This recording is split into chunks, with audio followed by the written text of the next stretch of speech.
अस्सलाम वालेकुम। बिस्मिल्लाहिर्रहमानिर्रहीम। रोजे की हालत में हम बिस्तरी करना। एक दफ़ा एक सहाबी नबी अकरम सल्लल्लाहु अलैहि वसल्लम की बारगाह अक़दर में हाजिर होकर कहने लगे, ऐ अल्लाह के नबी, मैं रोजे की हालत में था कि मेरी बीवी घर से बाहर किसी काम से जाने लगी। जब उसकी पिंडलियों पर मेरी नज़र पड़ी तो मुझसे रहा ना गया और मैंने अपनी बीवी से अपनी हाजत पूरी की। यहाँ पहले हमें आज के दौर पर मतबल कि आज के दौर में लोग मोबाइल टेलीविजन पर बेहुदा तस्वीरें और फिल्में देखते हैं, जिसकी वजह से उनको वो फास औरतें अच्छी लगना शुरू हो जाती हैं।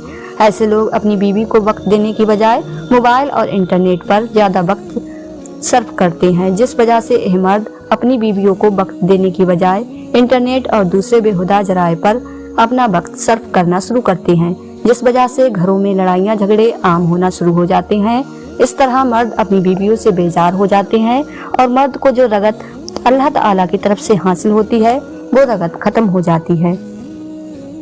मियाँ बीवी में रगत का खत्म हो जाना उन मर्दों और औरतों की सजा होती है जो बदनिगाही से परहेज नहीं करते। इसकी मिसाल ऐसी है जैसे कि आपको बाहर के लजीज खाने का चस्का पड़ जाए तो आपको घर की पकाई हुई चीज कभी भी पसंद नहीं आएगी। बाहर के खाने से एक तो इंसान के पैसे जाया होते हैं, दूसरा आपकी सेहत भी जल्द खराब होती है।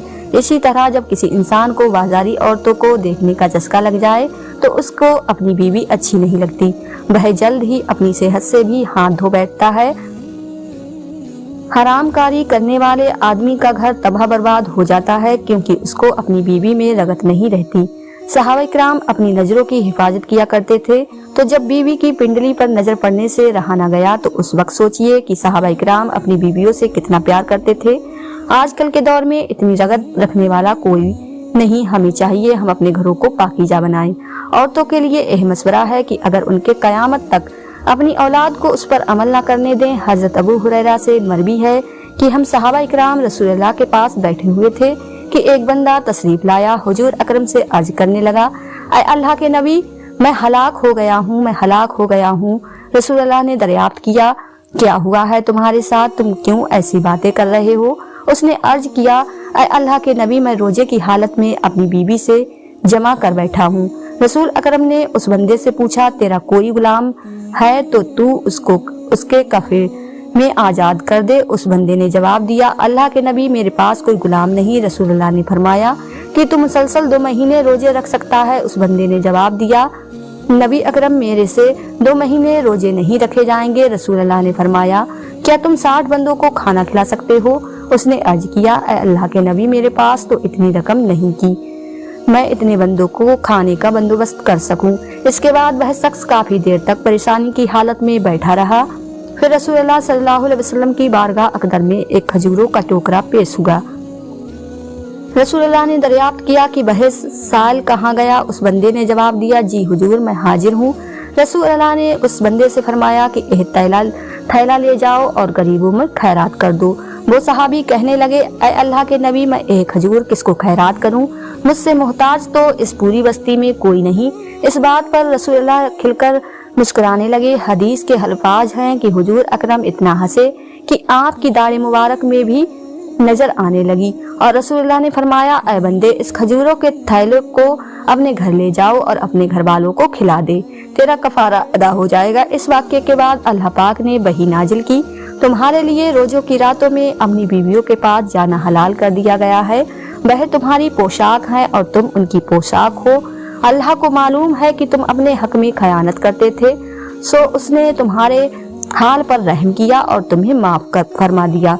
बस अब रोजों की रातों में बेशक उनसे मुवासरत किया करो और जो अल्लाह ने तुम्हारे लिए लिख दिया है वही चाहा करो। दर्ज वाला आयत करीमा में बड़े वाज अंदाज से माह सियाम में सिर्फ रात के औकात में ही जमा करने की इजाजत दी गई है। अगर कोई हालत रोजा में जमा करता है तो उसके कफारा और कजा वाजिब होगी। कजा का तरीका यह है कि रमजानुल मुबारक के बाद एक रोजा रखा जाएगा, जबकि कफारा का तरीका यह है कि जिस शख्स पर कफारा वाजिब है अगर कुदरत रखता है तो एक गुलाम आजाद करे। आजकल चूंकि के गुलामी का खात्मा हो चुका है, लिहाजा कफारे की यह सूरत गैर मुसर है। इसलिए 60 दिन के मुसलसल रोजा रखे या फिर 60 मसाकी को उस दर्जे का खाना खिलाए। खाना खिलाए। कुरान पाक में है कि अपनी हैसियत के मुताबिक अपने अजीजों, अकारिब और गरीबों पर खर्च किया करो। हदीस नबवी है, जहन्नम की आग से हर वक्त अपने आप को बचाने की कोशिश किया करो। जब तुम्हें गुस्सा आए तो ज्यादा से ज्यादा सदका किया करो, क्योंकि सदका इंसान के गुस्से को बड़ी जल्दी ठंडा करता है। जब इंसान से कोई गलती हो जाए तो उसे चाहिए कि फौरन सच्चे दिल से अल्लाह से माफी मांग ले, क्योंकि जब अल्लाह ताला तुमसे नाराज होता है तो तौबा के अलावा तुम्हारे पास और कोई रास्ता नहीं होता। तौबा के बाद अल्लाह से अपनी गलती की माफी करवाने में बस सदका ही काम आता है। इसलिए हमें चाहिए कि हर वक्त किसी न किसी मोहताज को कुछ न कुछ देते रहें, जिससे अल्लाह भी राजी हो जाए। रसूलुल्लाह का इरशाद मुबारक है, दोजख की आग से बचने के लिए सदका बेहतरीन जरिया है। अगर तुम्हारे पास रकम नहीं तो खजूर लो, उसको आधा करके दो हिस्सों में तकसीम कर लो। एक हिस्सा खुद खा लो और दूसरे हिस्से को किसी मोहताज को सदका कर दिया करो। उस खजूर के आधे हिस्सा सदका करने से अल्लाह ताला जहन्नम की आग तुम पर हराम कर देगा। अगर कोई गरीब है तो उसके लिए यह अमल है। साहिब हैसियत को चाहिए कि अपनी ताकत के मुताबिक सदका खैरात किया करे, इंशाअल्लाह ताला उसके रिज्क में इजाफा होगा। कुरान पाक में इरशाद है, अल्लाह सूद को घटाता है। सूदखोर की आदत होती है कि वो हर वक्त पैसे को हासिल करने के लिए रोता रहता है कि मेरे पास कोई पैसा नहीं बचा। नबी अकरम का फरमान है कि सदका को अल्लाह बढ़ाता है, दुनिया और आखिरत में सदका को अल्लाह बढ़ाता रहता है। अल्लाह अकबर। अल्लाह पाक हमें रमजान की बरकत से माफ फरमाए और हमें दिन रात नेक आमाल करने और बुराइयों से दूर करने की तौफीक दे। हमें नबी पाक सल्लल्लाहु अलैहि वसल्लम और उनकी पाक आल से सच्ची और पक्की मोहब्बत अता फरमाए। प्यारे दोस्तों, वीडियो पसंद आई हो तो चैनल को सब्सक्राइब, लाइक, शेयर जरूर करें। तब तक के लिए अपना ख्याल रखें। अल्लाह हाफिज।